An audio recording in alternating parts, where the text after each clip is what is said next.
CIOs are used to dealing with employees and coworkers and senior managers in the office and with their peers at conferences and trade shows.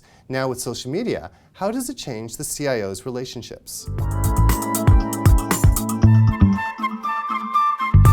At the International Institute for Business Analysis, CIO Michael Gladstone says he's seen a real change in the way that social media has matured and how quickly people are using it to make connections.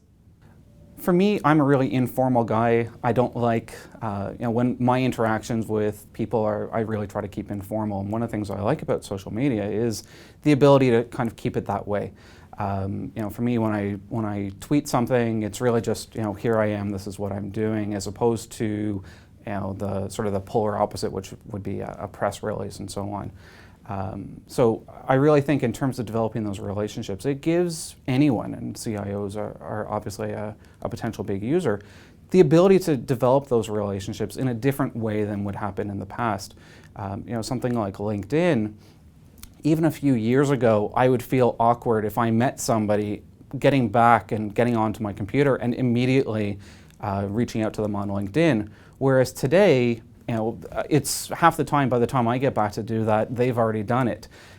So it's really a different world, and people are really jumping on the boat and really taking advantage of these tools because it does enable you to have different types of conversations and develop relationships with people in ways that you wouldn't otherwise. I know for me, I spend very, very little time on the phone except for work meetings, and whether it's LinkedIn or Twitter or Facebook for that matter, it really enables me to keep in touch where I just wouldn't have the time otherwise.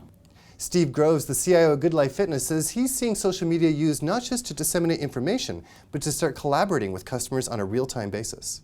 To a large degree, interaction with coworkers, especially in a regionally dispersed company like ours, where I don't get a chance to talk to these people on a regular basis because they're spread out across the country.